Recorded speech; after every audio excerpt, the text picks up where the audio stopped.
Istri seorang konglomerat sedang sekarat saat melahirkan. 12 dokter kelas dunia sudah mencoba segalanya selama 41 jam.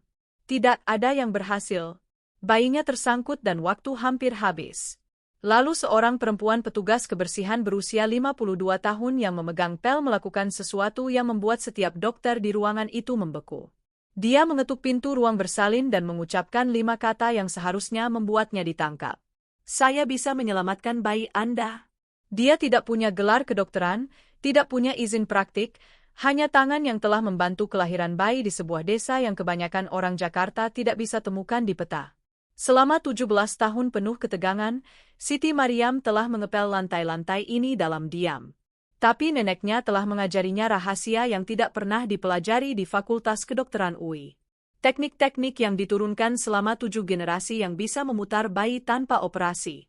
Sang konglomerat hampir mengusirnya keluar. Istrinya tinggal beberapa menit lagi dari operasi darurat yang bisa membunuhnya. Pergi dari sini sekarang. Kenapa ada orang yang mempercayai petugas kebersihan dibanding 12 dokter lulusan universitas ternama? Ini tidak bisa diterima. Tunggu, beri dia kesempatan. Apa? Kenapa? Tapi Kartika Wijaya menatap mata Siti Mariam dan melihat sesuatu yang tidak dimiliki para spesialis mahal itu. Keyakinan. Biarkan dia mencoba, bisik Kartika. Siti Mariam punya waktu 5 menit. Jika dia gagal, dia akan kehilangan segalanya. Pekerjaannya, mungkin kebebasannya. Jika dia berhasil, dia akan membuktikan bahwa perempuan yang selalu diabaikan semua orang tahu lebih banyak daripada para ahli yang dipercaya semua orang. Dia meletakkan tangannya yang kasar, aus karena bahan pembersih, di atas perut istri konglomerat itu, dan apa yang terjadi dalam 10 menit berikutnya akan membuatnya menjadi pahlawan atau menghancurkannya sepenuhnya. Detak jantung bayi terus menurun. Para dokter sedang mempersiapkan ruang operasi dan Siti Mariam mulai melakukan sesuatu yang tidak pernah mereka lihat sebelumnya. Tetaplah bersama saya karena apa yang terjadi selanjutnya akan membuat Anda memikirkan ulang semua yang Anda kira Anda tahu tentang siapa yang layak didengar. 3 jam sebelumnya, Siti Mariam hanyalah petugas kebersihan, tidak terlihat, diabaikan, memegang pel alih-alih membantu melahirkan bayi. Tapi dia mendengarkan. Dan apa yang dia dengar melalui pintu ruang bersalin itu membuat darahnya membeku. Dia sudah mendengarkan melalui pintu itu selama 3 jam terakhir, bukan karena dia ingin tahu urusan orang, tapi karena sesuatu dalam tulangnya menyuruhnya untuk memperhatikan. Dia mendengar para dokter bergantian mencoba protokol mereka, mendengar nada putus asa yang semakin meningkat dalam suara mereka, mendengar teriakan Kartika berubah dari kuat menjadi lemah, dari penuh tekad menjadi kalah. Dan Siti Mariam tahu dengan keyakinan yang datang dari pengalaman membantu 14 kelahiran di desanya sebelum dia berusia 20 tahun, persis apa yang salah. Bayinya dalam posisi posterior, menghadap ke atas bukannya ke bawah, tersangkut di tulang belakang ibu dalam posisi yang tidak bisa diperbaiki oleh teknologi medis modern manapun, tapi yang bisa diperbaiki oleh nenek Siti Mariam dalam 10 menit hanya dengan tangan terampil dan pengetahuan kuno yang diturunkan selama 7 generasi bidan. Siti Mariam menatap pintu itu, lalu satpam yang sedang berpatroli, lalu bayangannya di lantai rumah sakit yang mengkilap. Dia memikirkan apa yang akan terjadi jika dia salah. Dia pasti akan kehilangan pekerjaannya, mungkin dikirim pulang ke kampung, bahkan mungkin menghadapi tuntutan hukum karena praktik medis tanpa izin. Lalu dia memikirkan apa yang akan terjadi jika dia benar dan tidak melakukan apa-apa. Seorang bayi akan mati, mungkin ibunya juga, dan Siti Mariam akan menanggung beban itu seumur hidupnya. Suara neneknya bergema dalam ingatannya. Kalau kamu tahu cara menolong, nak, diam saja sama dengan menyakiti. Siti Mariam meletakkan pelnya, merapikan seragam kerjanya yang kusam, dan mengetuk pintu ruang bersalin. Apa yang akan kamu pertaruhkan untuk menyelamatkan 2 nyawa ketika dunia mengatakan kamu bukan siapa-siapa yang layak mencoba? Siti Mariam sudah belajar menjadi tidak terlihat jauh sebelum dia merantau. Itu adalah keterampilan bertahan hidup yang dia kembangkan sebagai anak kecil di sebuah desa yang begitu miskin sehingga kadang-kadang diperhatikan berarti menjadi sasaran. Ketika kamu tumbuh di tempat di mana sumber daya langka dan keputusasaan mengakar dalam, kamu belajar dengan cepat bahwa cara paling aman untuk hidup adalah mengambil ruang sesedikit mungkin. Bergerak di dunia seperti asap, bernapas seperti rahasia, Menjadi begitu mudah dilupakan sehingga orang-orang berkuasa tidak perlu diingatkan bahwa kamu membutuhkan hal-hal yang tidak ingin mereka bagikan. Dia datang ke Jakarta 17 tahun lalu dengan hanya 3 juta rupiah yang dijahit di dalam tasnya dan alamat seorang saudara yang menjanjikan tempat tidur untuknya. Saudara itu sudah pindah 2 bulan sebelum Siti Mariam tiba, tidak meninggalkan informasi alamat baru, dan Siti Mariam menghabiskan minggu pertamanya di Jakarta tidur di musola, makan makanan dari sedekah, dan bertanya-tanya apakah dia telah membuat kesalahan besar. Pekerjaan di Rumah Sakit Pusat Jakarta adalah sebuah keajaiban. Atau setidaknya itulah yang dikatakan agen tenaga kerja. Petugas kebersihan shift malam, gaji uang, tanpa tunjangan, tapi itu adalah pekerjaan legal dengan gaji nyata. Dan setelah 6 bulan, mereka bahkan membantunya mendapatkan KTP Jakarta. Siti Mariam sangat bersyukur. Begitu bersyukur sehingga dia tidak pernah mengeluh tentang kamar mandi yang dia gosok, muntahan yang dia pel, cara dokter dan perawat memandang menembus dirinya seolah dia terbuat dari kaca. Tapi Siti Mariam membawa sesuatu yang tidak dimiliki dokter-dokter itu. Dia membawa pengetahuan 7 generasi bidan Flores. Perempuan-perempuan yang telah membawa bayi ke dunia dengan tidak lebih dari tangan mereka dan kebijaksanaan mereka dan penolakan mutlak mereka untuk membiarkan ibu-ibu mati ketika ada sesuatu yang bisa mereka lakukan. Neneknya, Mbah Nur, telah menjadi bidan utama desa selama 40 tahun. Beliau membantu lebih dari 600 kelahiran, hanya kehilangan 3, dan kehilangan-kehilangan itu menghantuinya sampai hari beliau meninggal. Jika Anda sudah terlibat dalam kisah Siti Mariam, Anda tidak akan ingin melewatkan apa yang terjadi selanjutnya. Subscribe sekarang dan nyalakan notifikasi agar Anda tidak melewatkan satu momen pun dari perjalanan luar biasa ini. Mbah Nur mulai mengajar Siti Mariam ketika dia baru berusia 8 tahun. Bukan karena Siti Mariam meminta, tapi karena beliau menatap cucunya suatu pagi dan mengumumkan, "Kamu punya tangan yang tepat. Nenek bisa melihatnya. Ilmunya ada di jari-jarimu."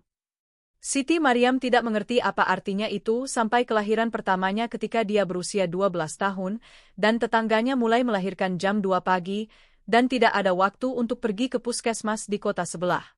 Mbah Nur membawa Siti Mariam bersamanya, memposisikan tangan kecilnya di perut perempuan yang melahirkan, dan mengajarinya merasakan hal-hal yang tidak bisa dilihat. Posisi bayi, kekuatan kontraksi, momen ketika intervensi diperlukan, dan momen ketika satu-satunya yang dibutuhkan adalah kesabaran. Pada saat Siti Mariam berusia 16 tahun, dia sudah membantu kelahiran sendirian. Pada usia 18, dia sudah punya reputasi. Perempuan-perempuan akan memintanya secara khusus, akan berjalan berjam-jam hanya agar Siti Mariam yang membantu kelahiran bayi mereka. Dia membantu kelahiran bayi kembar dalam badai hujan dengan hanya lampu teplok untuk penerangan. Dia memutar bayi sungsang dengan teknik yang dipelajari neneknya dari neneknya. Manipulasi lembut yang meyakinkan anak untuk berputar tanpa operasi. Dia menyelamatkan seorang ibu yang mengalami pendarahan dengan menggunakan ramuan herbal dan titik-titik tekanan yang akan diabaikan dokter-dokter modern sebagai tahayul. Dan kemudian kerusuhan datang ke desanya. Kelompok-kelompok yang menguasai daerah itu mulai merekrut pemuda, membunuh yang menolak. Keponakan Siti Mariam dibunuh karena mengatakan tidak. Kakaknya menghilang. Kakak iparnya diancam, dan Siti Mariam membuat pilihan tersulit dalam hidupnya.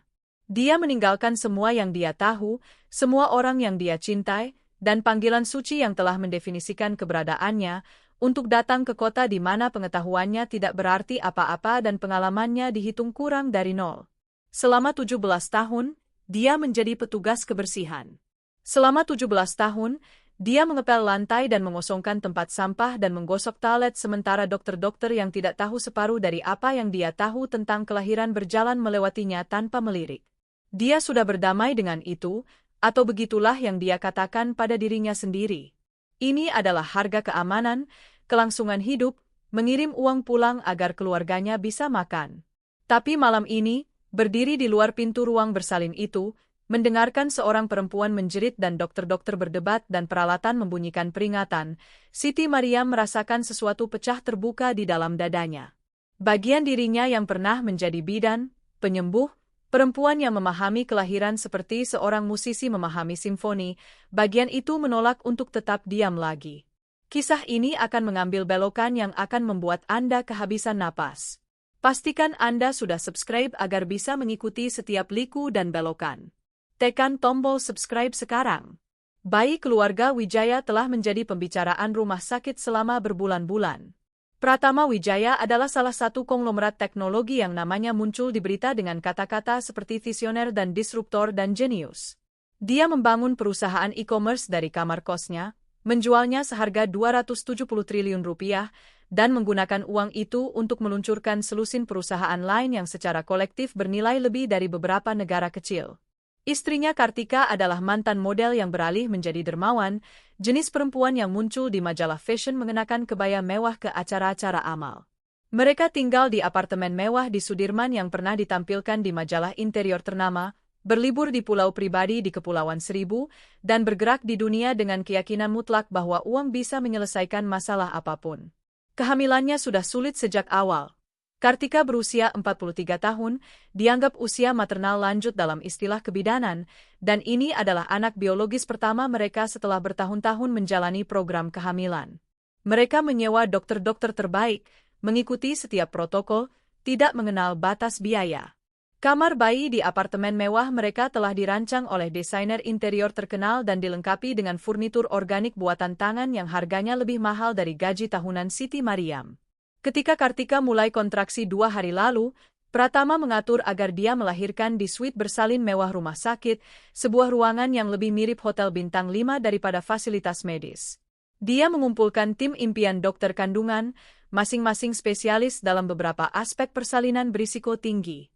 Dr. Kartini Astuti dari UGM, Dr. Joko Mulyono dari Unair, Dr. Priyanti Cahyani dari UI, Dr. Rahmat Firmansyah dari ITB. Total 12 dokter, masing-masing membawa gelar dan kredensial dan reputasi yang membutuhkan waktu puluhan tahun untuk dibangun. Dan selama 41 jam, ke-12 dokter itu kalah dalam pertempuran. Siti Mariam sedang membersihkan lorong di luar suite ketika krisis pertama terjadi sekitar jam ke-30. Dia mendengar suara-suara yang tiba-tiba bergegas, bunyi bip monitor yang mendesak, suara kaki berlari.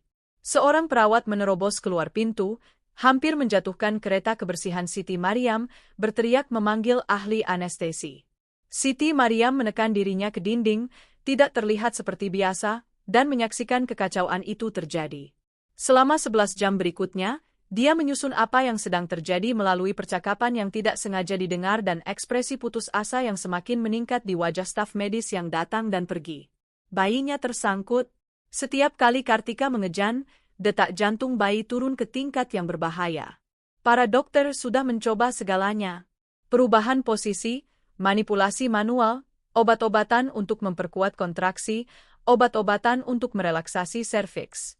Tidak ada yang berhasil. Sekarang mereka mendiskusikan operasi sesar, tapi ada komplikasi. Tekanan darah Kartika sangat tinggi. Dia sudah kehilangan lebih banyak darah dari batas aman. Tubuhnya begitu kelelahan dari persalinan yang berkepanjangan sehingga operasi membawa risiko serius. Ahli anestesi khawatir tentang fungsi jantungnya. Tim bedah memperdebatkan apakah akan menggunakan anestesi umum atau mencoba membuatnya tetap sadar. Siti Maria mendengarkan semua ini dan tahu dengan keyakinan mendalam yang datang dari membantu ratusan kelahiran persis apa masalahnya. Dia mendengarnya dalam deskripsi posisi bayi, dalam pola deselerasi detak jantung, dalam cara dokter menggambarkan nyeri Kartika di punggungnya yang menjalar ke kakinya. Presentasi posterior. Bayi menghadap ke atas, tulang belakang melawan tulang belakang ibu, mencoba menavigasi melalui panggul pada sudut yang membuat penurunan hampir tidak mungkin. Itu adalah masalah umum yang telah diajarkan Mbah Nur kepada Siti Mariam untuk diperbaiki ketika dia berusia 13 tahun. Kamu tidak melawan bayi, Mbah Nur menjelaskan. Kamu menari dengannya. Kamu menemukan ritme kontraksi. Kamu merasakan di mana bahu bayi berada dan kamu membimbingnya. Pelan-pelan, lembut, seperti meyakinkan bunga untuk mekar. Paksaan akan memperburuk keadaan. Kesabaran dan tangan terampil akan memperbaiki segalanya. Para dokter di dalam ruangan itu beroperasi dari buku teks dan protokol. Mereka melihat angka-angka di layar, pengukuran dari USG, data dari monitor, tapi mereka tidak bisa merasakan apa yang akan dirasakan Siti Mariam jika dia diizinkan meletakkan tangannya di perut Kartika. Mereka tidak bisa merasakan posisi tepat tubuh bayi. Tidak bisa merasakan pergeseran halus yang menunjukkan kapan bayi siap untuk berputar. Tidak bisa berkomunikasi dengan tangan mereka apa yang tidak tertangkap mesin mereka. Dan bayi itu kehabisan waktu. Siti Maryam mengetuk pintu ruang bersalin. Itu ketukan yang ragu-ragu. Bukan ketukan percaya diri dari seseorang yang memang tempatnya di sana, tapi ketukan ragu dari seseorang yang tahu dia sedang melewati batas yang tidak seharusnya dia lewati. Pintu terbuka sedikit. Seorang perawat muncul, wajahnya kelelahan dan stres. Ada apa? Maaf mengganggu, kata Siti Maryam dengan bahasa Indonesianya yang hati-hati. Aksen daerahnya yang tidak pernah benar-benar bisa dia hilangkan membuat kata-katanya tepat dan terukur. Tapi saya dengar bayinya tersangkut. Saya mungkin bisa membantu. Perawat itu berkedip. Kamu petugas kebersihan. Ya, tapi di kampung saya adalah bidan. Saya membantu banyak kelahiran, banyak persalinan sulit. Saya pikir saya tahu apa yang salah. Ekspresi perawat berubah dari kelelahan menjadi kesal. Bu, kami punya 12 dokter kandungan terbaik di negara ini di dalam sana. Kalau mereka tidak bisa mencari tahu, bayinya posterior, Siti Maryam menyela. Dia tahu dia sedang berani. Tahu dia mempertaruhkan segalanya. Tapi ingatan suara neneknya lebih keras dari ketakutannya. Menghadap ke atas. Yah! Kepalanya menekan tulang belakang ibu. Inilah mengapa dia sangat sakit di punggungnya. Inilah mengapa bayinya tidak bisa turun. Perawat mulai menutup pintu. Terima kasih atas perhatiannya, tapi saya bisa memutar bayinya, kata Siti Maryam dengan mendesak. Dengan tangan saya dari luar. Tidak perlu operasi. 10 mungkin 15 menit. Saya sudah melakukan ini berkali-kali. Bu, Anda harus mundur dan biarkan kami melakukan pekerjaan kami. Pintu tertutup di wajah Siti Maryam. Dia berdiri di sana untuk waktu yang lama, menatap kayu yang halus, merasakan beban ketidakberartiannya menekan bahunya. Tentu saja, mereka tidak mendengarkan. Kenapa mereka harus? Dia bukan siapa-siapa. Petugas kebersihan, seorang perantau dengan aksen dan seragam kerja yang kusam. Pengetahuannya tidak datang dengan ijazah dari universitas ternama. Pengalamannya tidak divalidasi oleh sistem medis Indonesia. Dia tidak terlihat, dan orang yang tidak terlihat tidak bisa menyelamatkan nyawa. Siti Maryam mengambil pelnya dan mulai berjalan pergi. Dia sudah mencoba. Dia sudah angkat bicara. Itu lebih dari yang biasanya dia lakukan. Dia bisa kembali menjadi tidak terlihat sekarang. Kembali membersihkan lantai dan tetap diam dan menerima tempatnya di dunia. Lalu dia mendengarnya melalui pintu yang tertutup. Dia mendengar Kartika Wijaya menjerit. Bukan jeritan produktif dari persalinan aktif, tapi jeritan putus asa dan ketakutan dari seorang perempuan yang sudah didorong melewati batasnya. Dan di bawah jeritan itu, dia mendengar suara Dr. Kartini Astuti yang tegang dengan kepanikan terkendali. Kita kehilangan detak jantung janin. Kita harus segera melakukan sesar darurat sekarang. Siti Maryam berhenti berjalan. Apa yang terjadi dalam 60 detik berikutnya akan mengubah segalanya. Jika Anda belum subscribe, Anda akan melewatkan momen paling intens dari seluruh kisah ini. Subscribe sekarang. Siti Maryam berbalik dan mengetuk pintu lagi. Lebih keras kali ini, lebih nyaring. Jenis ketukan yang menuntut perhatian. Perawat yang sama membuka pintu, wajahnya sekarang benar-benar marah. Bu, saya harus memanggil satpam kalau Anda tidak, biarkan saya mencoba, kata Siti Maryam. Dan suaranya berbeda sekarang. Tidak ragu-ragu, tidak meminta maaf. Itu adalah suara seorang perempuan yang membantu 14 kelahiran sebelum dia berusia 20 tahun. Yang telah menyelamatkan ibu dan anak dengan tidak lebih dari tangannya dan pengetahuannya dan keyakinan mutlaknya bahwa dia tahu apa yang dia lakukan. 5 menit, itu saja yang saya minta. Kalau saya tidak bisa membantu, maka lakukan operasi Anda. Tapi kalau saya bisa menyelamatkan ibu ini dari dibedah, kalau saya bisa menyelamatkan bayi ini dari risiko operasi, bukankah 5 menit itu layak? Perawat itu akan menolak. Siti Maryam bisa melihatnya di wajahnya. Tapi kemudian Dr. Kartini Astuti muncul di belakangnya, dan sesuatu dalam ekspresi dokter itu membuat jantung Siti Maryam melompat. Itu bukan kemarahan, itu keputusasaan. Apa yang dia katakan? Tanya Dokter Kartini. Dia pikir bayinya posterior dan dia bisa memutarnya secara manual, kata perawat itu, nadanya memperjelas apa yang dia pikirkan tentang ide itu. Dokter Kartini menatap Siti Mariam untuk waktu yang lama. Kamu petugas kebersihan? Ya, tapi di Flores, saya adalah bidan. Saya membantu banyak kelahiran, banyak presentasi sulit. Apakah kamu punya kredensial medis? Pelatihan formal? Saya berlatih dengan nenek saya selama 10 tahun. Beliau membantu lebih dari 600 kelahiran. Saya membantu lebih dari 100 sendiri sebelum saya datang ke Jakarta. Rahang Dokter Kartini mengeras. Siti Mariam bisa melihat perhitungan yang terjadi di balik matanya. Di satu sisi, ini absurd. Kamu tidak membiarkan petugas kebersihan tanpa kredensial medis menyentuh pasien, apalagi istri konglomerat di tengah persalinan yang rumit. Di sisi lain, mereka kehabisan pilihan. Operasi sesar membawa risiko serius. Dan ada sesuatu di mata perempuan ini, sesuatu yang tenang dan pasti dan sepenuhnya percaya diri yang berbicara kepada bagian dari Dokter Kartini yang masih ingat mengapa dia menjadi dokter sejak awal. Dokter Kartini, kata perawat itu, Anda tidak mungkin serius mempertimbangkan bagaimana kamu akan melakukannya. Dokter Kartini menyela, matanya masih tertuju pada Siti Mariam. Saya meletakkan tangan saya di perut ibu, Siti Mariam menjelaskan. Saya merasakan di mana kepala bayi, di mana bahunya. Di antara kontraksi, ketika rahim lembut, saya memberikan tekanan lembut untuk membimbing bayi berputar. Tidak sakit. Ibu akan merasakan tangan saya, tapi tidak menyakitkan.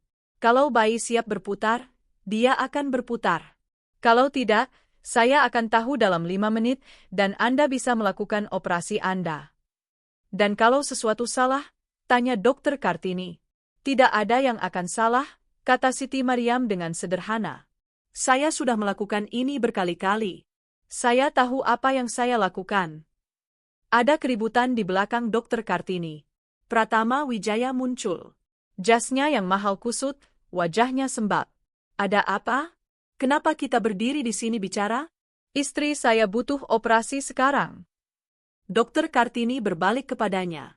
Pak Pratama, perempuan ini percaya dia bisa memutar bayi Anda tanpa operasi. Pratama menatap Siti Mariam seperti dia baru muncul dari udara tipis. Siapa dia? Saya petugas kebersihan di sini, kata Siti Mariam. Tapi saya dulu adalah bidan. Petugas kebersihan? Suara Pratama penuh ketidakpercayaan. Anda ingin istri saya ditangani oleh petugas kebersihan ketika kami punya 12 dokter terbaik di negara ini di sini. Pak, kata Dokter Kartini dengan hati-hati, operasi membawa risiko signifikan mengingat kondisi istri Anda saat ini. Kalau ada kesempatan untuk menghindarinya, tidak, kata Pratama dengan tegas. Sama sekali tidak. Kita lakukan operasi. Saya tidak peduli risikonya. Saya ingin dokter sungguhan yang menangani istri saya, bukan? Dia menghentikan dirinya, tapi semua orang tahu kata apa yang hampir dia ucapkan. Siti Mariam merasakan beban familiar ketidakterlihatannya menetap kembali di bahunya. Dia sudah mencoba. Dia sudah angkat bicara. Dia sudah menawarkan pengetahuannya. Dan seperti biasa, itu tidak cukup. Orang kaya sudah berbicara, dan kata orang kaya adalah final. Lalu suara lain memotong ketegangan. Lemah dan serak tapi penuh tekad. Biarkan dia mencoba. Semua orang berbalik. Kartika Wijaya terlihat sebagian melalui pintu, disangga bantal, wajahnya pucat dan kurus, rambutnya kusut karena keringat, tapi matanya jernih dan fokus pada Siti Mariam. Kartika, kamu tidak mengerti, Pratama memulai. Aku mengerti bahwa aku sudah melahirkan hampir 2 hari, Kartika menyela. Aku mengerti bahwa setiap intervensi yang dicoba dokter-dokter ini gagal. Aku mengerti bahwa operasi sekarang bisa membunuhku. Dan aku mengerti bahwa perempuan ini menatap mataku seperti dia benar-benar tahu apa yang dia bicarakan. Dia fokus pada Siti Mariam. Kamu benar-benar berpikir kamu bisa memutar bayiku? Ya, kata Siti Mariam. Saya yakin. Kalau begitu lakukan, kata Kartika. Tolong. Aku ingin mencoba. Inilah saatnya. Momen di mana segalanya berubah. Siti Maryam akan melakukan sesuatu yang akan membuatnya menjadi pahlawan atau menghancurkan hidupnya sepenuhnya. Ruang bersalin menjadi sunyi. Pratama menatap istrinya, para dokter, Siti Maryam, dan kemudian kembali ke istrinya. Untuk sesaat, Siti Maryam pikir dia akan menolak, akan menggunakan kekayaan dan kekuasaannya untuk mengesampingkan bahkan keinginan istrinya. Lalu sesuatu bergeser di wajahnya. Mungkin itu kelelahan. Mungkin itu keputusasaan.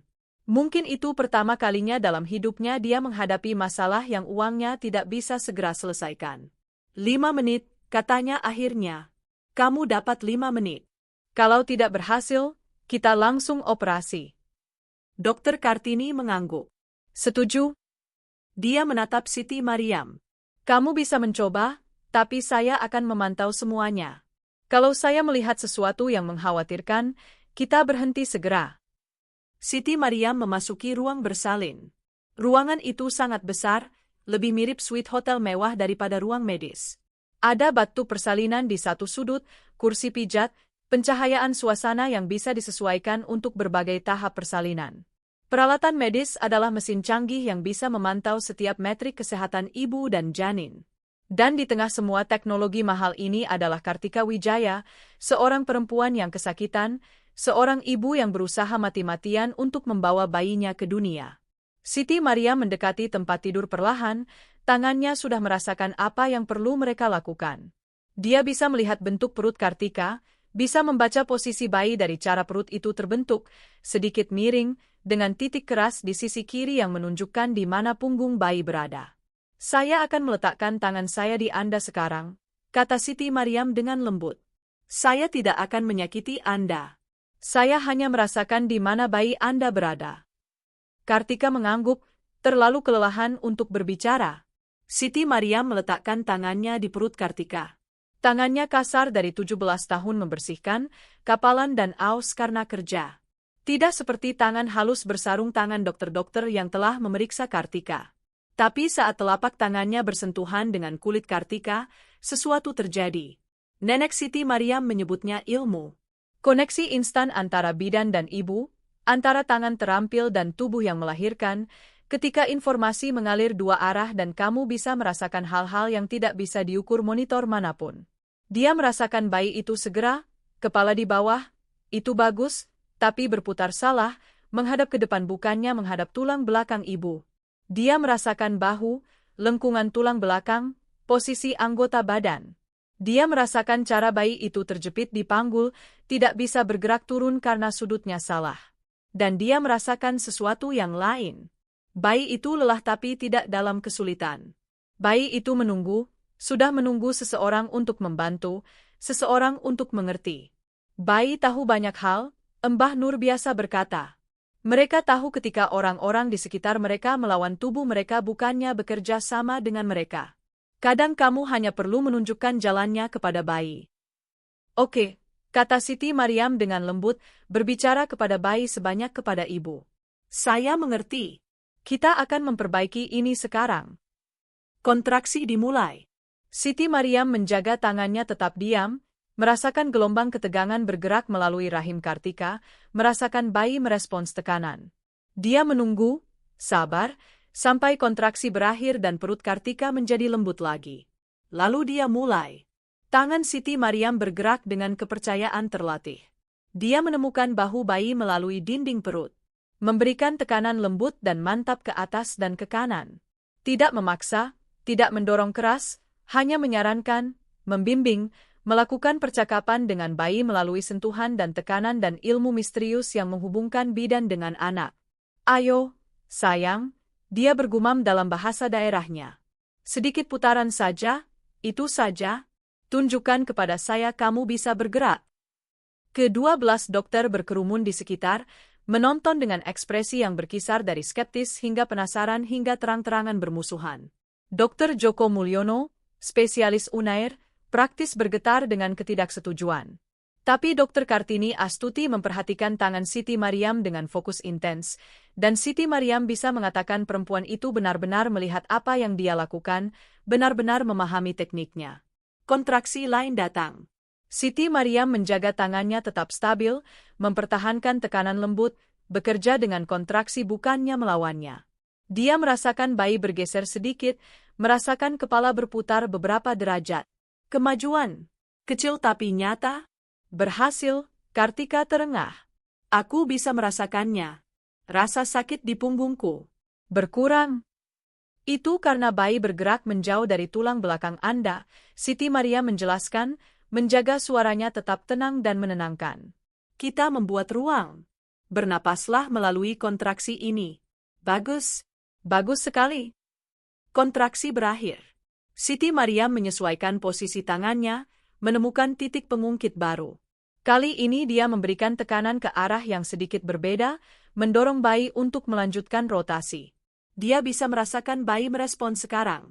Bisa merasakan tubuh kecil itu berputar di ruang sempit panggul. Detak jantung bayi membaik, salah satu perawat yang memantau monitor janin mengumumkan. Naik kembali ke 140. Posisi janin berubah di USG, suara lain berkata. Bayinya berputar.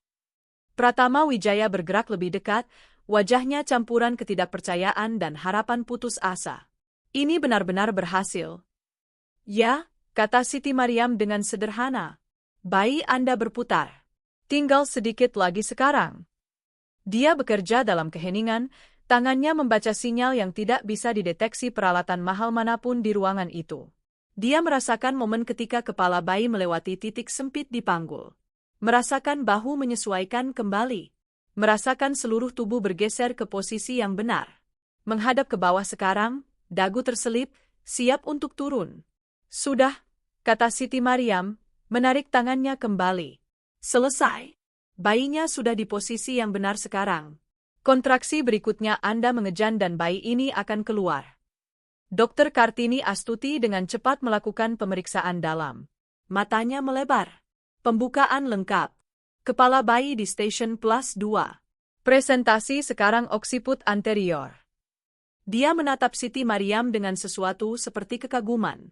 Kamu berhasil. Kamu benar-benar berhasil. Kontraksi datang. Yang ini berbeda. Tubuh Kartika, yang telah berjuang selama 41 jam, tiba-tiba tahu persis apa yang harus dilakukan.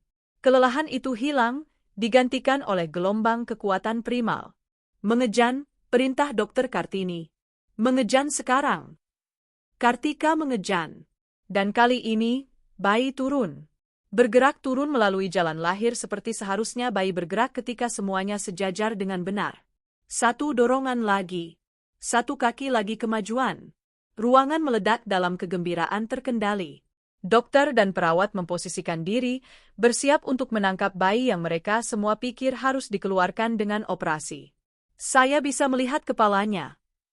Dr. Kartini berseru. Satu dorongan lagi, Kartika. Satu lagi dan bayimu di sini.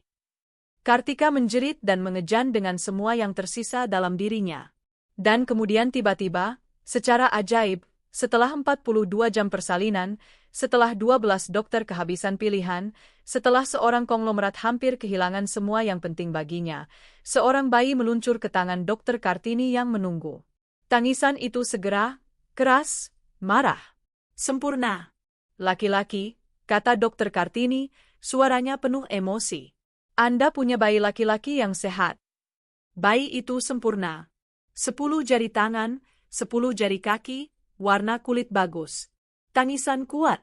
Dr. Kartini meletakkannya di dada Kartika, dan ruangan penuh orang yang menyaksikan hal yang mustahil meledak dalam sorak-sorai dan air mata dan tawa lega. Pratama ambruk ke kursi, wajahnya di tangannya, terisak. Kartika juga menangis, memeluk putranya, mencium kepalanya yang masih dilapisi vernix, berbisik kata-kata cinta dan kelegaan dan rasa syukur. Dan Siti Mariam berdiri di tepi ruangan, tangan ausnya di sisinya, air mata mengalir di wajahnya. Dia berhasil. Setelah 17 tahun tidak terlihat, 17 tahun membersihkan lantai sambil membawa pengetahuan generasi, 17 tahun diam, dia akhirnya menggunakan karunia-Nya lagi. Dia menyelamatkan seorang ibu dan anak. Dia menjadi bidan lagi. Dr. Kartini Astuti berjalan ke arahnya. Mata dokter itu merah, sikap profesionalnya hancur oleh apa yang baru dia saksikan. Itu luar biasa, katanya dengan tenang. Saya sudah praktik kebidanan selama 23 tahun, dan saya tidak pernah melihat apapun seperti itu. Di mana kamu belajar melakukan itu? Nenek saya, kata Siti Mariam. Beliau mengajari saya bahwa bayi bukan masalah yang harus dipecahkan. Mereka adalah manusia yang harus dibimbing. Kadang cara-cara lama bekerja lebih baik dari semua mesin baru. Anda tidak akan percaya apa yang terjadi selanjutnya. Kisah ini masih jauh dari selesai, dan dampak dari keajaiban Siti Mariam akan mengubah kehidupan dengan cara yang tidak pernah diduga siapapun. Tetap subscribe. Ruang bersalin telah berubah dari tempat krisis menjadi tempat kegembiraan. Bayi itu, yang diberi nama Muhammad Rafa oleh Pratama dan Kartika, sehat dan menyusu dalam 1 jam. Kartika hanya membutuhkan jahitan kecil. Tubuhnya pulih dengan sangat cepat setelah persalinan yang berkepanjangan akhirnya berakhir. Ke-12 dokter yang tidak mampu menyelesaikan masalah berdiri dalam kelompok-kelompok kecil, beberapa mendiskusikan apa yang mereka saksikan, yang lain terang-terangan menatap sepatu mereka dengan malu. Dr. Joko Mulyono, spesialis Unair, adalah yang pertama pergi. Dia bergumam sesuatu tentang mengejar penerbangan dan menghilang tanpa kata lagi. Tapi Dr. Kartini Astuti tetap tinggal. Begitu juga Dr. Priyanti Cahyani dan beberapa lainnya. Mereka memandang Siti Mariam dengan mata baru, sekarang melihatnya untuk pertama kalinya sebagai sesuatu selain perempuan tak terlihat yang membersihkan lantai mereka.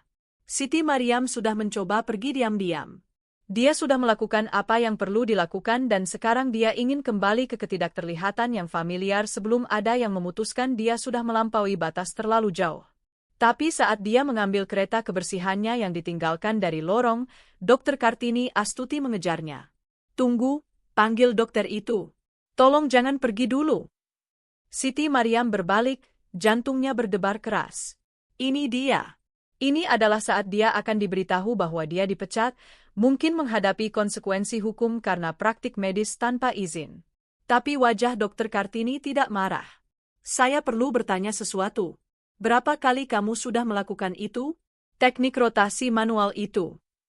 "Berkali-kali," kata Siti Mariam dengan hati-hati. "Di desa saya, bayi posterior itu umum. Kami tidak punya operasi. Jadi kami belajar memutarnya." "Dan tingkat keberhasilanmu?" "Saya tidak pernah kehilangan bayi karena posisi yang salah.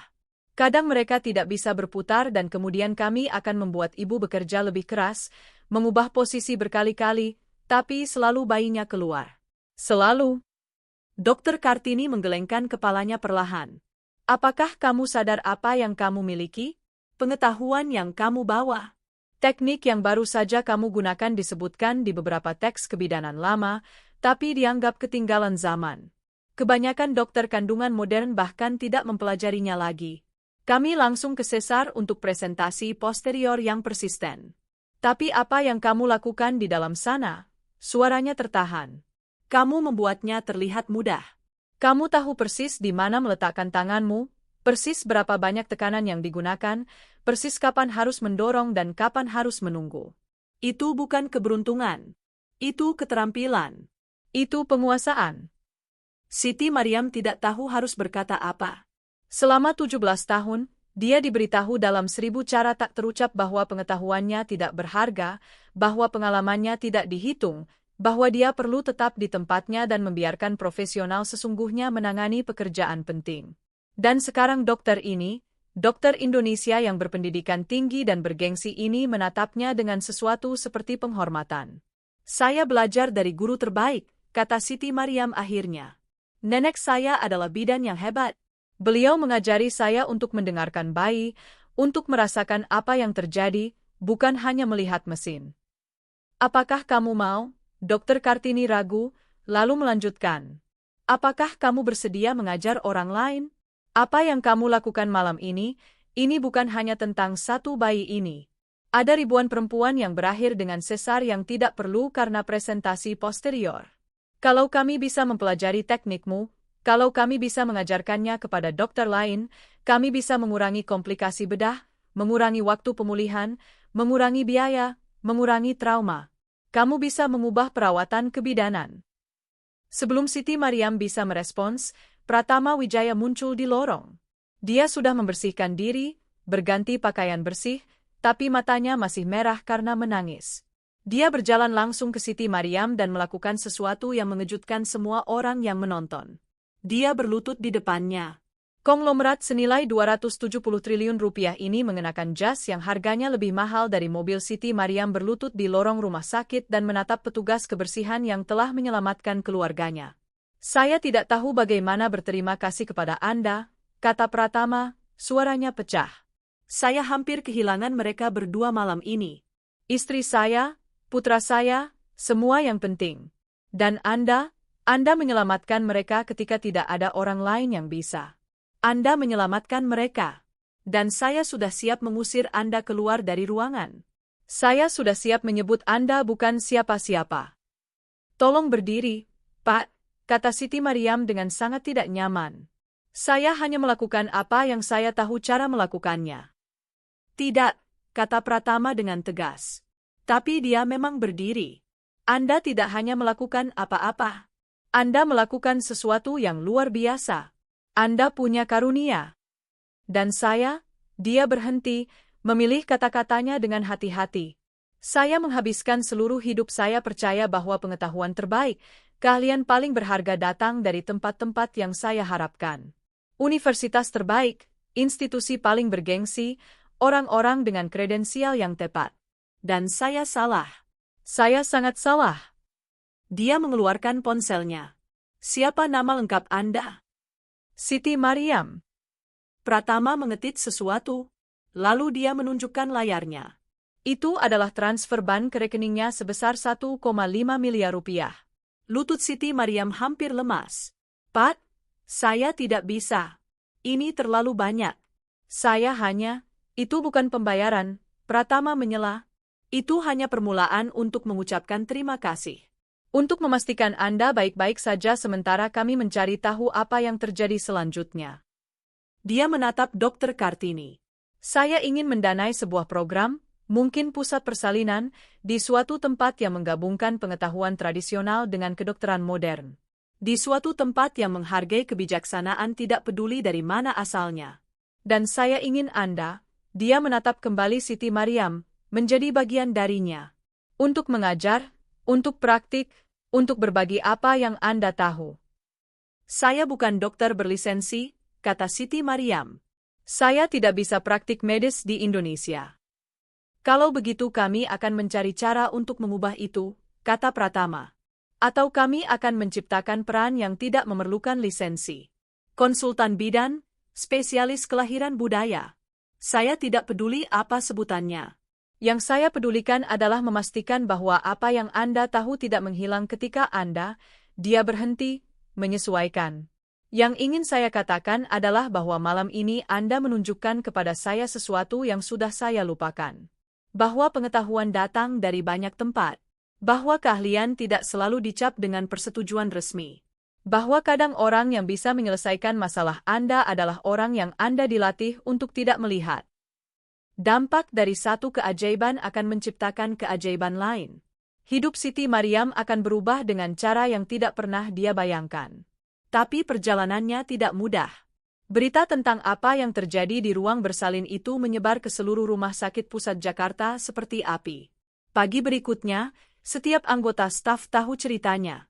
Petugas kebersihan yang membantu kelahiran bayi keluarga Wijaya setelah 12 dokter gagal. Beberapa versi cerita akurat. Banyak yang dilebih-lebihkan. Tapi semuanya memposisikan Siti Maryam sebagai pahlawan atau amatir ceroboh yang beruntung. Administrasi rumah sakit tidak senang. Bagian hukum jelas tidak senang. Mereka mengadakan rapat darurat untuk mendiskusikan potensi tanggung jawab, potensi tuntutan hukum, potensi bencana yang bisa terjadi. Fakta bahwa semuanya berhasil dengan sempurna tidak penting bagi pengacara. Yang penting adalah bahwa karyawan tanpa kredensial telah melakukan intervensi medis tanpa otorisasi. Siti Maryam dipanggil ke kantor administrator di akhir shiftnya. Dia pergi mengharapkan dipecat, mungkin ditangkap. Dia menghabiskan seluruh malam berlatih apa yang akan dia katakan, bagaimana dia akan menjelaskan, apakah dia harus menerima hukumannya dalam diam atau mencoba membela diri. Tapi ketika dia berjalan ke ruang konferensi, dia menemukan bukan hanya administrator, tapi Dr. Kartini Astuti, Dr. Priyanti Cahyani, Pratama Wijaya, dan tim pengacara yang ternyata miliknya, bukan rumah sakit. Bu Siti Mariam, administrator rumah sakit memulai. Namanya Ridwan Santoso, dan dia terlihat seperti tidak tidur. Apa yang terjadi tadi malam sangat tidak biasa. Ya, Pak, kata Siti Mariam dengan tenang. Saya tahu. Saya minta maaf jika saya menyebabkan masalah. Minta maaf? Pratama Wijaya menyela. Dia menyelamatkan istri dan anak saya dan dia minta maaf. Pak Pratama, kata Ridwan dengan hati-hati, kami menghargai apa yang dilakukan Bu Siti Mariam, tapi ada protokol, prosedur, masalah tanggung jawab. Kalau begitu ubah protokolnya, kata Pratama dengan datar. Saya siap memberikan donasi signifikan ke rumah sakit ini. Katakanlah 150 miliar rupiah untuk memulai, tapi ada syaratnya. 1. Bu Siti Mariam mempertahankan pekerjaannya, tanpa pertanyaan. 2. Anda membuat posisi formal untuk bidan tradisional untuk bekerja bersama dokter kandungan Anda. 3. Anda mengembangkan program pelatihan agar dokter-dokter Anda bisa belajar dari orang-orang seperti Bu Siti Mariam alih-alih mengabaikan pengetahuan mereka. Ruangan menjadi sunyi. 150 miliar rupiah lebih dari seluruh anggaran Departemen Kebidanan Rumah Sakit selama setahun. Ridwan berdehem. Pak Pratama, kami perlu berkonsultasi dengan bagian hukum, dengan ID. Saya sudah bicara dengan pengacara saya, Pratama menyela. Mereka bilang ada banyak kerangka hukum untuk mengintegrasikan praktisi tradisional ke dalam pengaturan rumah sakit. Doula, konsultan laktasi, pekerja kelahiran budaya. Kita hanya perlu menciptakan struktur yang tepat. Dia menatap Siti Mariam. Apa yang Anda inginkan? Jika Anda bisa mendesain peran ideal Anda di sini, seperti apa bentuknya? Siti Mariam tidak mengharapkan pertanyaan itu. Dia sudah begitu lama diberitahu apa tempatnya sehingga ditanya apa yang dia inginkan terasa seperti berbicara bahasa asing. Dia memulai lalu berhenti lalu mencoba lagi. Saya ingin membantu ibu-ibu. Saya ingin mengajar dokter cara-cara lama yang berhasil. Saya ingin memastikan bahwa perempuan yang mengalami persalinan sulit mendapat bantuan yang mereka butuhkan. Semua jenis bantuan, bukan hanya operasi. Saya ingin, dia menarik napas. Saya ingin pengetahuan nenek saya berarti. Saya ingin itu dihormati. Dr. Kartini Astuti mencondongkan tubuh ke depan. Bagaimana kalau kita membuat program percontohan? Inisiatif integrasi kebijaksanaan kelahiran tradisional atau semacamnya. Bu Siti Mariam bekerja dengan tim kebidanan risiko tinggi kami, bukan sebagai dokter, tapi sebagai konsultan. Dia mengajari kami tekniknya. Kami mendokumentasikan apa yang berhasil. Kami mempelajari hasilnya. Kami menciptakan model yang bisa diadopsi rumah sakit lain. Apakah Anda perlu berada di ruang bersalin untuk itu? Tanya Ridwan dengan gugup. Kadang-kadang, kata Dr. Kartini, di bawah pengawasan saya, dengan lisensi medis saya yang dipertaruhkan. Saya bertanggung jawab penuh. Tapi ya, kadang teknik tradisional memerlukan demonstrasi langsung. Saya tidak yakin ID, kata Pratama, akan melakukan apapun yang diperlukan untuk menghindari berita utama, rumah sakit memecat perempuan yang menyelamatkan bayi konglomerat. Saya bisa memastikan berita utama itu muncul di setiap koran besar di negara ini jika itu yang diperlukan. Dia tidak tersenyum. Dia serius dengan setiap kata. Ridwan menatap Siti Mariam, sang konglomerat, tim hukumnya sendiri. Perhitungannya jelas. Melawan ini dan menghadapi mimpi buruk hubungan masyarakat plus kehilangan donasi besar, atau menemukan cara untuk membuatnya berhasil. Biarkan saya berkonsultasi dengan dewan kami, kata Ridwan akhirnya. Kami perlu menyusun ini dengan hati-hati. Tapi dia menatap Siti Mariam dan untuk pertama kalinya dia melihat rasa hormat di matanya. Saya pikir kami bisa menemukan cara. Revolusi sunyi Siti Mariam baru saja dimulai. Perjuangan untuk memvalidasi pengetahuan tradisional dalam sistem medis modern tidak akan mudah. Tapi apa yang terjadi selanjutnya akan menginspirasi Anda. Tetap subscribe. 6 bulan berikutnya mengubah hidup Siti Mariam dengan cara yang tidak pernah dia bayangkan. Donasi Pratama Wijaya berjalan dan bersamaan dengan itu datang pembentukan Pusat Kebidanan Tradisional yang bertempat di sayap Rumah Sakit Pusat Jakarta yang baru direnovasi. Pusat itu dirancang untuk menjadi jembatan antara praktik kuno dan kedokteran modern, tempat di mana dokter bisa belajar dari bidan tradisional dan di mana perempuan yang melahirkan bisa memilih jenis perawatan yang terasa tepat bagi mereka. Siti Mariam menjadi spesialis kelahiran budaya pertama pusat itu, sebuah gelar yang diciptakan khusus untuknya. Peran resminya adalah berkonsultasi tentang persalinan sulit, mengajar teknik tradisional kepada mahasiswa kedokteran dan residen, dan memberikan perawatan yang diinformasikan secara budaya kepada populasi pasien rumah sakit yang beragam. Reaksi dokter bervariasi. Beberapa, seperti Dr. Kartini Astuti, merangkul program itu dengan antusias. Mereka menghadiri workshop Siti Mariam, menyaksikannya mendemonstrasikan teknik, mengajukan ratusan pertanyaan tentang dasar fisiologis praktik tradisional. Yang lain skeptis atau terang-terangan bermusuhan, memandang Siti Mariam sebagai ancaman terhadap kedokteran berbasis bukti, kembalinya praktik tidak ilmiah yang berbahaya. Pertama kali Siti Mariam mengajar workshop di ruangan penuh dokter kandungan dan mahasiswa kedokteran, tangannya gemetar begitu parah sehingga dia hampir tidak bisa memegang boneka demonstrasi. Dia sudah membantu lebih dari 100 kelahiran di desanya. Tapi berdiri di depan orang-orang dengan gelar kedokteran mencoba menjelaskan teknik yang diturunkan melalui tradisi lisan terasa mustahil. Kuncinya, dia memulai dengan bahasa Indonesianya yang hati-hati, adalah merasakan apa yang terjadi di dalam. Mesin-mesin itu memberitahu Anda angka, tapi tangan memberitahu Anda cerita.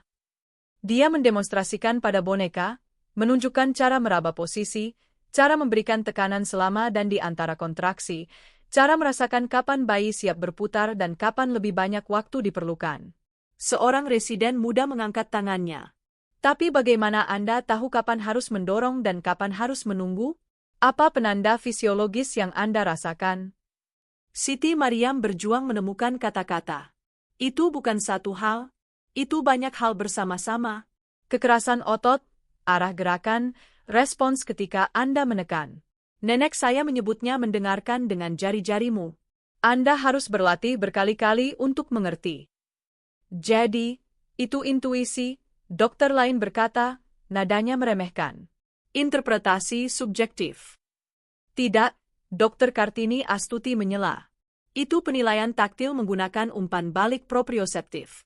Pengenalan pola yang dikembangkan melalui pengalaman ekstensif. Hanya karena kita belum mengukurnya dengan monitor tidak berarti itu tidak nyata. Tangan manusia bisa mendeteksi perubahan tekanan dan pergeseran posisi yang tidak tertangkap USG kita. Workshop berlanjut, kadang tegang, kadang mencerahkan. Pada akhirnya, beberapa dokter bertanya kepada Siti Mariam apakah mereka bisa mengamatinya bekerja dengan pasien sungguhan. Beberapa berterima kasih kepadanya karena berbagi pengetahuan yang tidak pernah mereka temui di sekolah kedokteran. Dan perlahan kabar menyebar. Perempuan mulai meminta Siti Mariam secara khusus. Perempuan yang pernah mengalami persalinan traumatis sebelumnya. Perempuan dari komunitas perantau yang merasa lebih nyaman dengan seseorang yang memahami praktik budaya mereka. Perempuan yang hanya menginginkan alternatif dari persalinan yang sangat medis yang pernah mereka alami sebelumnya.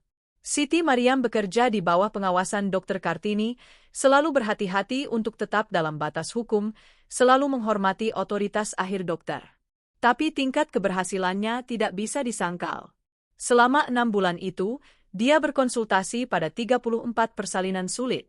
31 di antaranya berakhir dengan kelahiran pervaginam spontan yang sebelumnya dokter bersiap untuk operasi. 3 lainnya memang memerlukan sesar, tapi Siti Mariamlah yang mengenali kapan teknik tradisional tidak berhasil dan operasi diperlukan. Data itu cukup meyakinkan sehingga Dewan Medis Rumah Sakit secara resmi menyetujui program itu. Rumah sakit lain mulai menelepon menanyakan model itu, ingin membuat inisiatif serupa. Jurnal medis meminta artikel tentang integrasi praktik kebidanan tradisional dan modern. Suatu malam sekitar 8 bulan setelah malam yang mengubah segalanya, Siti Mariam sedang meninggalkan rumah sakit ketika dia melihat sosok familiar di tempat parkir. Pratama Wijaya sedang keluar dari mobilnya dan dia membawa Muhammad Rafa bersamanya. Bayi itu, sekarang berusia 8 bulan, gemuk dan sehat dengan mata ibunya dan ekspresi tekad ayahnya. Siti Mariam, panggil Pratama. Saya berharap bisa bertemu Anda. Kami di sini untuk pemeriksaan Rafa. Dan Kartika ingin saya memberikan ini kepada Anda. Dia menyerahkan amplop kepadanya. Di dalamnya ada cek sebesar 750 juta rupiah dan sebuah surat. Siti Mariam yang terhormat, surat itu tertulis dalam tulisan tangan Kartika yang elegan. Setiap hari saya menggendong putra saya memikirkan Anda. Saya memikirkan betapa dekatnya saya kehilangan dia dan bagaimana Anda menolak untuk membiarkan itu terjadi. Uang ini adalah ucapan terima kasih kecil. Tapi yang lebih penting, saya ingin Anda tahu bahwa Anda mengubah lebih dari sekadar hidup kami malam itu. Anda mengubah cara saya berpikir tentang kebijaksanaan, tentang pengetahuan, tentang siapa yang berhak menjadi ahli. Saya sudah memulai yayasan untuk mendukung pekerja kelahiran tradisional, untuk mendanai program pelatihan, untuk melestarikan pengetahuan medis leluhur. Saya menamakannya Yayasan Mbah Nur setelah nenek Anda. Saya harap tidak apa-apa. Terima kasih telah menyelamatkan keluarga saya. Terima kasih karena cukup berani untuk angkat bicara ketika semua orang sudah menyerah. Terima kasih telah menunjukkan kepada kami bahwa kadang orang yang kita abaikan adalah orang yang melihat paling jelas. Dengan rasa syukur abadi, Kartika. Mata Siti Mariam kabur oleh air mata. Dia menatap bayi Rafa, anak sempurna ini yang seharusnya tidak selamat, dan merasakan beban warisan neneknya menetap di bahunya. Bukan sebagai beban, tapi sebagai sayap. Nenekmu akan bangga, kata Pratama dengan tenang. Kamu menghormati pengetahuannya. Kamu membuatnya berarti.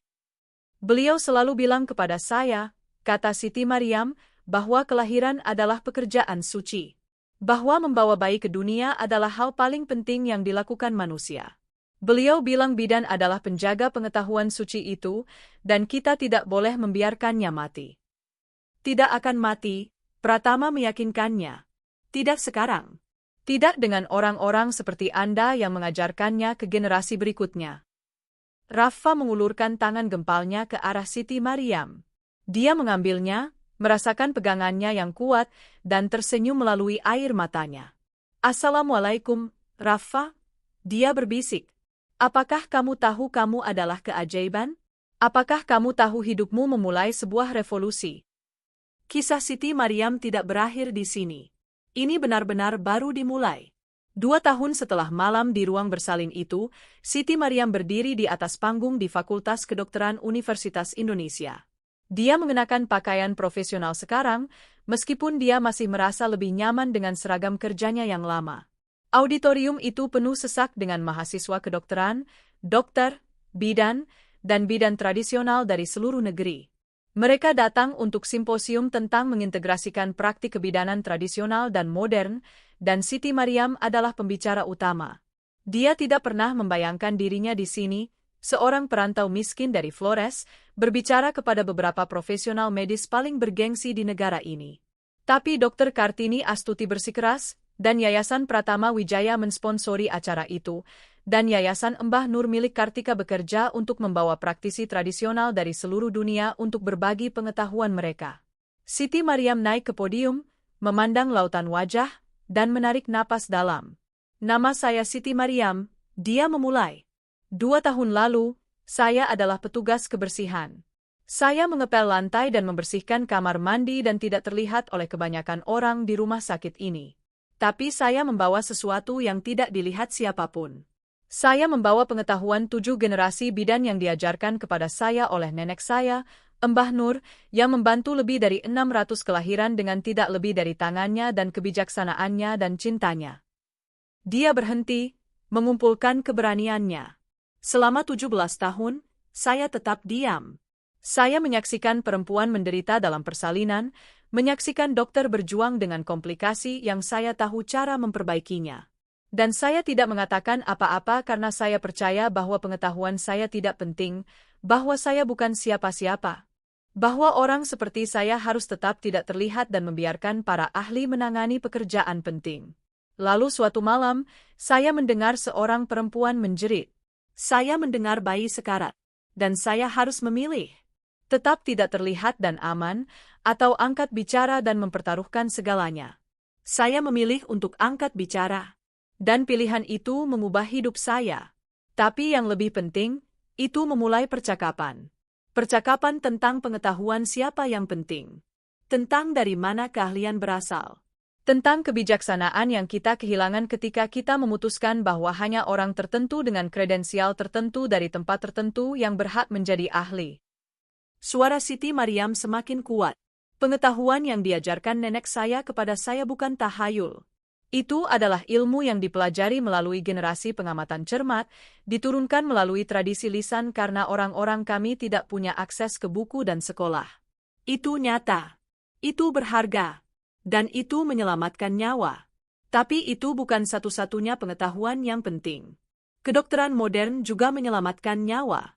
Teknologi dan penelitian dan praktik berbasis bukti adalah alat yang kuat. Pertanyaannya bukan pengetahuan mana yang lebih baik. Pertanyaannya adalah bagaimana kita menyatukan mereka? Bagaimana kita menciptakan sistem perawatan kesehatan yang menghargai semua bentuk keahlian? Bagaimana kita memastikan bahwa lain kali seorang perempuan berjuang dalam persalinan, kita punya setiap alat yang tersedia, tradisional dan modern, untuk membantunya? Dia menatap Dr. Kartini Astuti yang duduk di baris depan.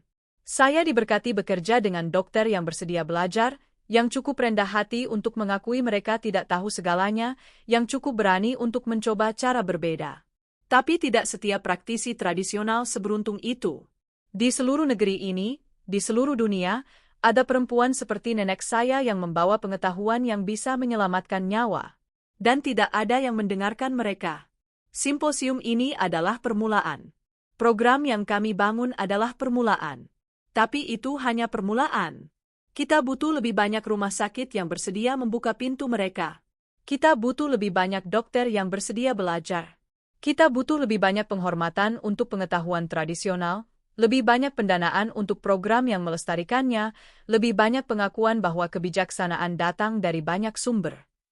Mata Siti Maryam menyapu penonton.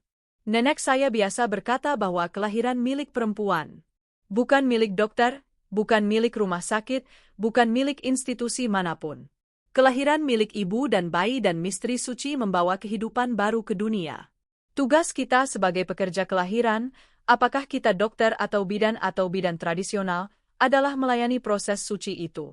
Mendukungnya, melindunginya, hanya campur tangan ketika diperlukan, dan menghormati semua pengetahuan yang membantu kita melakukannya dengan baik. 2 tahun lalu, saya adalah petugas kebersihan. Hari ini, saya adalah spesialis kelahiran budaya. Saya mengajar dokter teknik yang diajarkan nenek saya. Saya berkonsultasi pada persalinan sulit. Saya membantu ibu-ibu mendapatkan kelahiran yang mereka inginkan, kelahiran yang terasa tepat bagi mereka. Apakah itu berarti semua teknologi atau tidak sama sekali atau sesuatu di antaranya? Tapi saya masih Siti Maryam. Saya masih anak perantau. Saya masih perempuan yang tumbuh miskin di Flores. Dan saya masih membawa pengetahuan nenek saya. Bedanya adalah sekarang orang mendengarkan. Dia tersenyum. Nenek saya biasa berkata, kalau kamu tahu cara menolong, nak, diam saja sama dengan menyakiti. Saya diam selama 17 tahun. Saya tidak akan diam lagi. Dan saya berharap setelah simposium ini, setelah mendengar dari semua praktisi luar biasa yang ada di sini hari ini, tidak ada dari Anda yang akan diam juga. Angkat bicara untuk pengetahuan tradisional. Hargai itu, pelajari dari itu, integrasikan ke dalam praktik Anda. Hormati para nenek dan bidan dan penyembuh yang menemukan cara menangkap bayi dan menyelamatkan ibu jauh sebelum sekolah kedokteran ada. Karena setiap kali kita mengabaikan pengetahuan tradisional, kita kehilangan sesuatu yang berharga. Dan setiap kali kita mendengarkan, setiap kali kita belajar, setiap kali kita membangun jembatan antara berbagai bentuk keahlian, kita mendapatkan sesuatu yang kuat. Terima kasih telah mendengarkan cerita saya. Terima kasih telah ada di sini.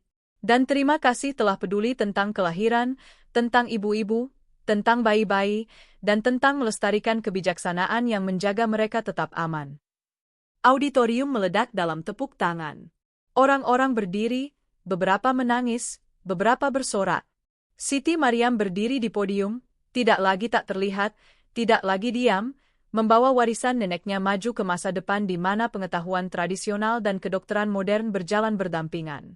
3 tahun setelah malam di ruang bersalin itu, Yayasan Mbah Nur telah mendanai 47 program pelatihan bidan tradisional di seluruh Indonesia. Model pusat kebidanan tradisional telah diadopsi oleh 23 rumah sakit. Fakultas Kedokteran mulai memasukkan modul tentang praktik kebidanan tradisional dalam kurikulum mereka, dan Siti Mariam telah melatih 89 dokter dalam teknik rotasi manual yang telah menyelamatkan nyawa Muhammad Rafa Wijaya. Dia masih bekerja di Rumah Sakit Pusat Jakarta, meskipun dia menghasilkan lebih banyak dalam seminggu sekarang daripada yang biasa dia hasilkan dalam setahun. Dia sudah membawa adiknya dan 2 keponakannya ke Jakarta dari Flores. Dia sudah membeli rumah kecil di Bekasi. Dia sudah mendirikan dana beasiswa untuk perempuan muda dari desanya yang ingin berlatih sebagai bidan. Tapi bagian favoritnya dari pekerjaannya masih yang paling sederhana. Berada di ruang bersalin, meletakkan tangannya di perut ibu yang melahirkan, merasakan bayi bergerak, berbisik dorongan dalam bahasa daerah atau bahasa Indonesia atau bahasa apapun yang dipahami ibu, menangkap bayi seperti yang diajarkan neneknya dengan penghormatan dan kegembiraan dan ilmu suci yang berpindah dari satu pasang tangan ke yang berikutnya. Suatu sore, Siti Mariam sedang meninggalkan rumah sakit ketika seorang perempuan muda mendekatinya. Dia terlihat sekitar 25 tahun dengan mata yang baik dan energi gugup. "Apakah Anda Siti Mariam?" tanya perempuan itu. "Ya, Saya akan memulai sekolah kedokteran bulan depan di UI. Saya akan mengambil spesialisasi kebidanan. Dan dia berhenti, mengumpulkan keberanian. Saya hanya ingin mengucapkan terima kasih. Saya membaca tentang apa yang Anda lakukan, tentang bagaimana Anda menyelamatkan bayi itu ketika dokter-dokter tidak bisa. Dan itu membuat saya sadar bahwa saya ingin menjadi jenis dokter yang mendengarkan, yang belajar, yang menghormati semua bentuk pengetahuan. Karena Anda, saya masuk sekolah kedokteran untuk menjadi jembatan antara cara lama dan cara baru. Jadi, terima kasih." Siti Mariam merasakan air mata menusuk matanya. Inilah yang dia harapkan. Bukan hanya menyelamatkan satu bayi, tapi mengubah cara seluruh generasi dokter berpikir tentang kelahiran, tentang pengetahuan, tentang siapa yang berhak menjadi ahli. "Siapa namamu?" tanya Siti Mariam. "Nur Cahaya," kata perempuan muda itu. "Nama saya Nur Cahaya. Nenek saya yang menamai saya. Beliau adalah bidan di Jawa Tengah." Siti Mariam tersenyum melalui air matanya. "Kalau begitu kamu membawa nama yang suci. Nur Cahaya berarti cahaya. Nenekmu tahu apa yang beliau lakukan ketika memberikan nama itu kepadamu. Beliau memberitahumu untuk menjadi cahaya bagi orang lain." "Saya harap saya bisa seperti itu," kata Nur Cahaya, "seperti Anda." "Kamu akan," Siti Mariam meyakinkannya. "Dan ketika kamu lulus, ketika kamu menjadi dokter, temui saya. Saya akan mengajarimu semua yang diajarkan nenek saya kepada saya. Dan kamu akan mengajarkan generasi berikutnya. Begitulah pengetahuan tetap hidup. Kita meneruskannya. Dari satu pasang tangan ke yang berikutnya. Dari satu cahaya ke yang berikutnya." Perempuan muda itu memeluknya, berterima kasih lagi, dan berjalan pergi. Siti Mariam menyaksikannya pergi. Nur Cahaya ini yang akan membawa cahaya ke dunia medis. Yang akan menghormati cara lama sambil merangkul yang baru. Yang membuktikan bahwa pengetahuan nenek Siti Mariam tidak akan mati bersamanya. Dia mendongak ke langit sore di atas Jakarta. Langit yang sama yang pernah dilihat neneknya di Flores. Bintang-bintang yang sama yang telah menyaksikan 7 generasi kelahiran dan kematian dan siklus kehidupan yang tak berujung. "Saya berhasil, Mbah," bisik Siti Mariam. "Saya menjaga pengetahuan itu tetap hidup. Saya membuatnya berarti." Di suatu tempat di tempat manapun para nenek pergi ketika mereka meninggalkan dunia ini, Siti Mariam percaya bahwa Mbah Nur sedang tersenyum. Terima kasih telah mengikuti perjalanan luar biasa Siti Mariam dari petugas kebersihan tak terlihat menjadi penyembuh yang dihormati. Jika kisah ini menggerakkan Anda, menginspirasi Anda, atau membuat Anda berpikir berbeda tentang pengetahuan siapa yang layak dihormati, silakan subscribe channel ini dan bagikan video ini kepada seseorang yang perlu mendengar pesan ini hari ini. Ingat, Anda tidak tak terlihat. Latar belakang Anda bukan batasan. Itu adalah fondasi. Dan pengetahuan yang Anda bawa, kebijaksanaan yang keluarga Anda berikan kepada Anda, perspektif yang datang dari pengalaman unik Anda, dunia membutuhkan semua itu. Sampai lain waktu, semoga diberkahi Allah, tetap berani, dan jangan pernah berhenti percaya bahwa satu orang bisa mengubah segalanya. Subscribe sekarang dan nyalakan notifikasi agar Anda tidak pernah melewatkan cerita lain seperti ini.